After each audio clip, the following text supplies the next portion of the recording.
નમસ્કાર દર્શક મિત્રો, આપ નિહાળી રહ્યા છો એસ લાઈવ ન્યૂઝ બુલેટિન। નજર નાખીએ અત્યાર સુધીના મુખ્ય સમાચારો પર। શ્રાવણનો આજે અંતિમ દિવસ, સોમનાથ સહિત શિવાલયોમાં ભક્તોનું ઘોડાપુર।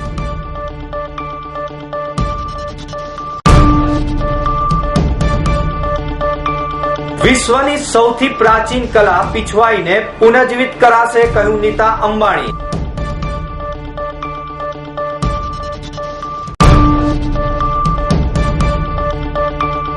આઈડીપી એજ્યુકેશન દ્વારા અમદાવાદમાં ઓસ્ટ્રેલિયન એજ્યુકેશન ફેરનો પ્રારંભ।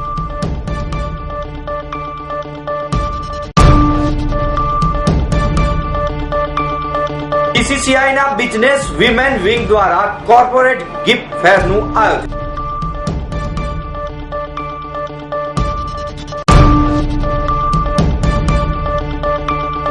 ગુજરાતી ફિલ્મ કોલેજ બસ સપ્ટેમ્બરમાં થશે રિલીઝ।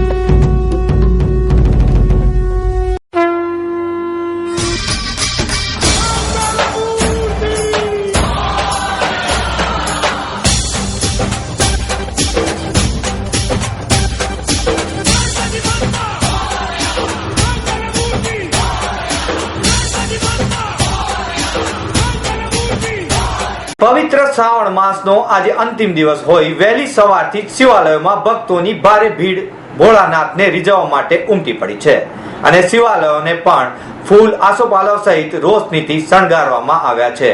તેમજ દરેક શિવાલયોમાં વાતાવરણ શિવમય બની ગયું છે। મેળા જેવું વાતાવરણ દરેક મંદિરોમાં જામ્યું છે। સોમનાથ ખાતે વહેલી સવારથી જ ભક્તો ભોળાનાથને બિલીપત્ર, દૂધ, જળાભિષેક કરી રહ્યા છે। આ શિવ ભક્તો બમ બમ ભોલેનાથ નાથ સાથે ભગવાન ભોળાનાથને પૂજા અર્ચના કરી રહ્યા છે। શિવાલયોમાં લઘુરુદ્ર, મહામૃત્યુંજય જાપ સહિતની વિશિષ્ટ પૂજાઓનું આયોજન પણ થયું છે। શ્રાવણ માસનો આજે અંતિમ દિવસ હોય પિતૃતર્પણનો મહિમા પણ અનેરો હોય છે, જેથી જુનાગઢ ખાતેના દામોદર કુંડ ખાતે પિતૃતર્પણનો કાર્યક્રમ માટે પણ ભક્તો મોટી સંખ્યામાં ઉમટી પડ્યા છે। દેશ સહિત ગુજરાત, અમદાવાદના શિવાલયોમાં ભક્તો શ્રાવણ માસના અંતિમ દિવસે પૂજા અર્ચના કરવા મોટી સંખ્યામાં ઉમટી પડ્યા છે। અમદાવાદ શહેરના સારંગપુર દરવાજા બહાર આવેલ અતિ પ્રાચીન એવા કર્ણમુક્તેશ્વર મહાદેવ, શાહીબાગના ભીમનાથ મહાદેવ, રાયપુરના ચકલેશ્વર મહાદેવ, કામનાથ મહાદેવ, મેઘાણીનગરના રામેશ્વર, અસારવાના નીલકંઠ મહાદેવ, નારણપુરાના કામેશ્વર મહાદેવ સહિતના શહેરના વિવિધ મહાદેવમાં ભક્તોની ભારે ભીડ શ્રાવણના અંતિમ દિવસે જોવા મળી રહી છે। અમદાવાદ આમ દરેક શિવાલયોમાં મેળા જેવું વાતાવરણ જોવા મળી રહ્યું છે। અસારવાના નીલકંઠ મહાદેવ ખાતે 4 પહેરની મહાપૂજા તેમજ ભોળાનાથને 1.25 લાખ બિલીપત્ર અર્પવાનો કાર્યક્રમ પણ યોજાયો છે। અસારવામાં આજે શ્રાવણ માસના અંતિમ દિવસે મેળો હોય ઠેર ઠેર સ્વૈચ્છિક સંસ્થાઓ દ્વારા પીવાના પાણીની પરબો પણ ઊભી કરવામાં આવી છે। શહેરની અનેક જગ્યાઓ ઉપરાંત શિવ, પાર્વતી અને ગણેશજીની ઘીની પ્રતિમાના દર્શનનું આયોજન પણ કરવામાં આવ્યું છે। રખિયાલના ચકુડિયા મહાદેવ ખાતે સવામણ દૂધ ઘીનો અભિષેક કરવામાં આવ્યો છે। ત્યાં પણ મોટી સંખ્યામાં શિવ ભક્તો ઉમટી પડ્યા છે। રિલાયન્સ ફાઉન્ડેશન દ્વારા પીછવાઈ ચિત્રોને ગત વર્ષે વૈશ્વિક સ્તરે પ્રદર્શન કરવા સાથે શરૂ થયેલી પીછવાઈ કલાની સાથે પોતાના ભાવ વિશ્વને આગળ વધારતા રિલાયન્સ ફાઉન્ડેશનના સ્થાપક તથા ચેરમેન નીતા અંબાણીએ પીછવાઈ કલાકારો સાથે વાર્તાલાપ કર્યો હતો। રાજસ્થાન ઉદયપુરથી લગભગ 45 કિલોમીટર દૂર આવેલા નાથદ્વારાના વતની આ પીછવાઈ કલાકારોએ વિશ્વની સૌથી જૂની કલાને હજુ પણ ઉપયોગ કરી આ ચિત્રકલાને જીવંત રાખી છે. ચિત્રકલા અને કલાકારો પ્રત્યે અંગત રીતે ભાવનાત્મક જોડાણ ધરાવતા નીતા અંબાણીએ જાહેરાત કરી હતી કે રિલાયન્સ ફાઉન્ડેશન આગામી 2 થી 3 વર્ષ સુધી કલાકારોને સહાય પૂરી પાડશે. આમ નાથદ્વારામાં તૈયાર કરાયેલા પીછવાઈ ચિત્રો રિલાયન્સ ફાઉન્ડેશન લિમિટેડના મુખ્ય મથક તથા અન્ય ઓફિસો, હોસ્પિટલો તથા કન્વેન્શન સેન્ટરો વગેરે દિવાલો પર સુશોભિત કરવામાં આવશે. આજે અમદાવાદમાં નીતા અંબાણીએ વિવિધ કૃષ્ણ મંદિરો તથા વૈષ્ણવોના ઘરની દિવાલોને શોભામાં અભિવૃદ્ધિ કરતી કલાને જાત અનુભવ મેળવ્યો હતો. આ કલાકારોના પૂર્વજો લગભગ 1672ની સાલમાં શ્રીનાથજી મંદિરને શણગારવા માટે નાથ દ્વારા આવ્યા હોવાનું માનવામાં આવે છે. તેમણે 15મી સદીમાં મહાપ્રભુજી વલ્લભાચાર્ય દ્વારા સ્થાપવામાં આવેલા હિન્દુ ધર્મના પુષ્ટિ માર્ગીય સંપ્રદાય માટેના ચિત્રો તૈયાર કર્યા હતા. આશરે 100 કલાકારોએ ભગવાન શ્રી કૃષ્ણના મનોહર ચિત્રો તૈયાર કર્યા હતા.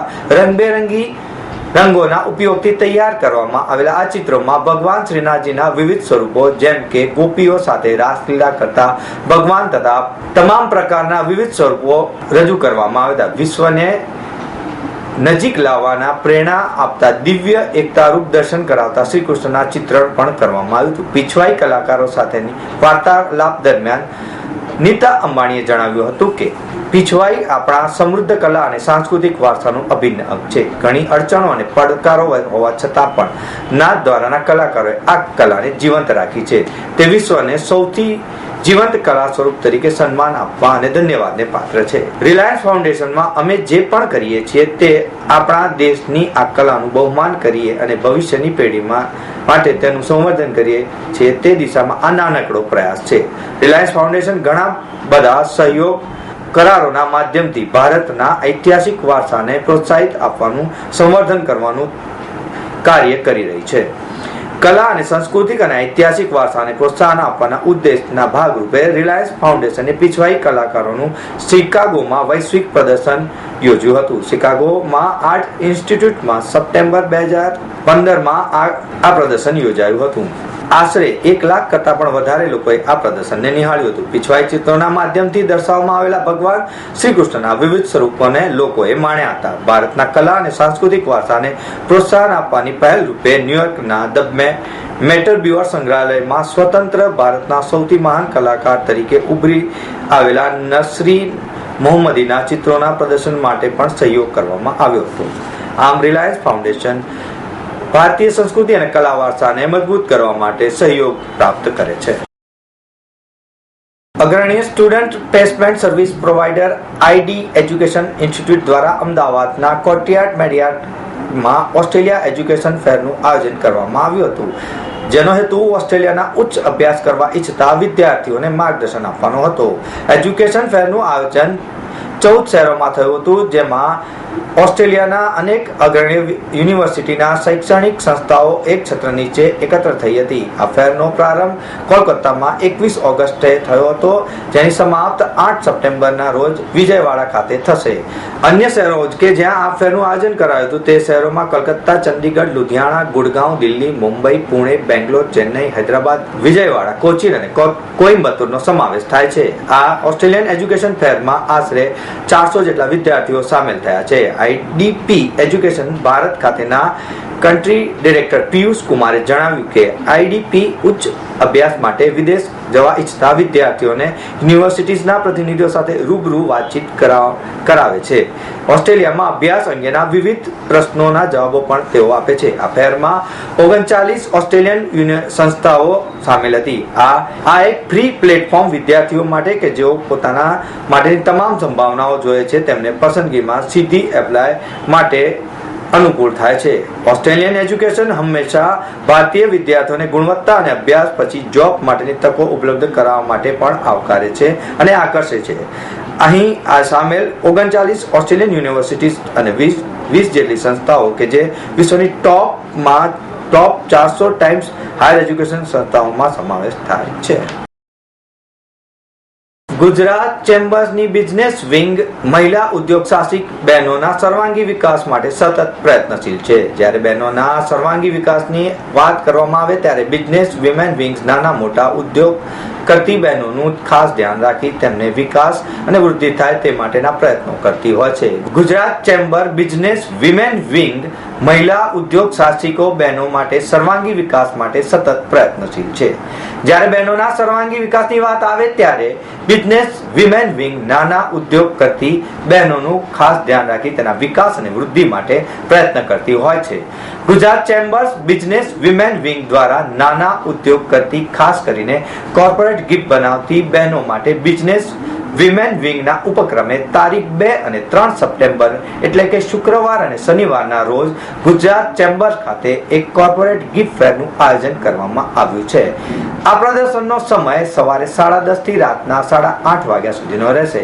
આ પ્રદર્શનનું ઉદ્ઘાટન 2 સપ્ટેમ્બરના રોજ સવારે 10:30 કલાકે ગુજરાત મહિલા બાળ વિકાસ વિભાગના મંત્રી નિર્મલાબેન વાધવાણી કરશે અને આ પ્રસંગે અમદાવાદ મ્યુનિસિપલ કોર્પોરેશનના મેયર ગૌતમ શાહ અતિથિ વિશેષ તરીકે ખાસ ઉપસ્થિત રહેશે. આ કોર્પોરેટ ગિફ્ટ ફેર સમાપન સમારોહ 30 સપ્ટેમ્બરના રોજ સાંજે અમદાવાદ મ્યુનિસિપલ કોર્પોરેશનના deputy mayor Pramodaben Sutariya, Ahmedabad medical એસોસિએશનના વિમેન વિંગના chairperson doctor Mona Desai, vibrant ladies development group chairman doctor Ritu Shiroi, Ahmedabad women cell ACP doctor Kanan Desai ઉપસ્થિત રહેશે. બહેનોને પ્રોત્સાહિત પૂરું પાડશે. આ પ્રદર્શનમાં ચોકલેટ બોક્સ, ચોકલેટ બુકે, હેન્ડીક્રાફ્ટની વસ્તુઓ, ગિફ્ટ આર્ટિકલ, જ્વેલ્સ, ગાર્મેન્ટ, હસ્તકલાની વસ્તુઓ પણ મૂકવામાં આવશે. આ પ્રદર્શનની મુલાકાત વધુને વધુ લોકો લઈ શકે તે માટે ગુજરાત ચેમ્બર્સે તમામ સભ્યોએ ગુજરાતના તમામ એસોસિએશન અને ચેમ્બર્સના સભ્યોને અગ્રણીય લેડીઝ વિંગ અને મહિલા સંચાલિત સામાજિક સંસ્થાઓને આમંત્રણ પણ મોકલ્યા છે. ગુજરાતી ફિલ્મોનો વીતી ગયેલો યુગ પુનઃ શરૂ થયો છે.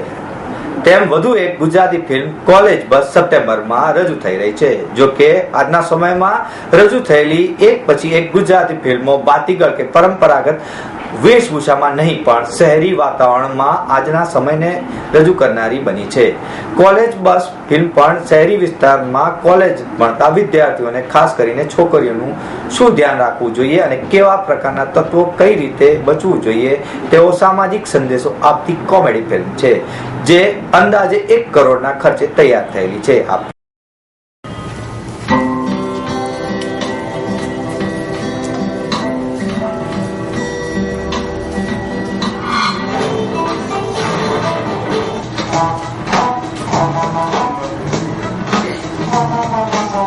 મોઢા ફાડીને ખાય છે. જાણે ઘરેથી કોલેજ પૂછવા માટે જ ના આવતા હોય. આ તું મને બાપો સમજે છે? ટોપા કોને ટેલી? તને ટેલી ટોપા? કામ કર, આજે તું પાર્ટી આપી દે આવતા વર્ષે હું આપી. ચશ્મા વાળી બે આ ગાડલો ભાઈ શરૂઆત છે ને ગાડલાથી સાસરીવાળા ઘરે જોવા આવે તો કેવા થાય ને કે છોકરો મિકેનિકલ એન્જિનિયર છે. એટલે તો કોલેજમાં ભણવાની મેરેજ સર્ટિફિકેટ લેવાનું છે. અરે તમને એક વાત જે સ્ટુડન્ટ હોય છે એની પર આપી અને એમાં જો એમાં એ લોકોની મિત્રતા થાય અને પછી એમાં જે મતલબ કોમેડી, ધમાલ, મસ્તી, થ્રિલર આ બધું અંદર ફિલ્મમાં આવે અને એમાં દરેક પ્રકારના ખ્યાલોને આપણે દરેક પબ્લિકને ફિલ્મ ગમે એમાં બાળકો કોલેજ સ્ટુડન્ટ દરેક આવશે અને ખાસ તો મેસેજ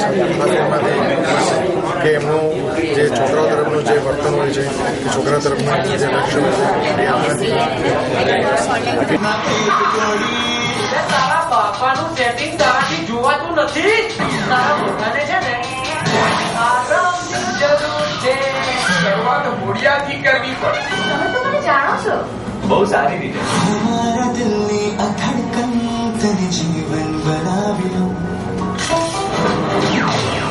ખબર છે જોવામાં બાઇકનો નંબર જોવાનું ભૂલી ગયા. મારા સૌ ના ખાઈશ તને કહું છું. આ તો શું છે કે આજુબાજુ કઈ છે નહીં સૌ ખાવા માટે, તો તાના જ ખાવા પડે ને. અરે આ ઊંટ છે કે બાઈ? એ જૂતા કિનારા અહીં તો કોઈ દેખાતું નથી.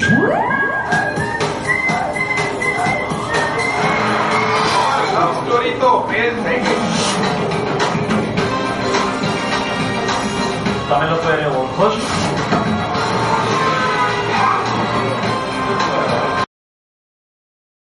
ફિલ્મ નિર્માતા રિષભ જૈને અને ડાયરેક્ટર હિતુ પટેલે મીડિયા સાથેની વાતચીતમાં માહિતી આપતા જણાવ્યું કે તેનું મોટાભાગનું શૂટિંગ અમદાવાદના રિવરફ્રન્ટ એન્જિનિયરિંગ કોલેજ રાજમાર્ગો પર થયું છે. યુવા પેઢી અને કોલેજ લાઈફની મનોરંજક સ્ટોરી છે જે આજના કોલેજના યુવાનોને મનોરંજન મસ્તી સાથે ગમશે. તેમણે વધુમાં ઉમેર્યું કે આજે અર્બન ફિલ્મો મોટા મલ્ટીપ્લેક્સ સિનેમાગૃહમાં રજૂ થઈ રહી છે. એવા સમયે યુવા વર્ગને લક્ષ્યમાં રાખીને બીતુ પટેલ દિગ્દર્શિત ફિલ્મ કોલેજ બસ એક નવા અંદાજમાં નિર્માણ થઈ રજૂઆતના પંથે છે. ત્યારે આ ફિલ્મ યુવા દર્શકો અને ખાસ આકર્ષે તેવું અમને લાગી રહ્યું છે. આ ફિલ્મમાં કોલેજ બસમાં થતી મસ્તી, મનોરંજન અને કોલેજ લાઈફની સાથેને વણી લેવામાં આવે છે. ખાસ કરીને આજની યુવા પેઢી માટે આ ખાસ વાર્તા તૈયાર કરવામાં આવી છે.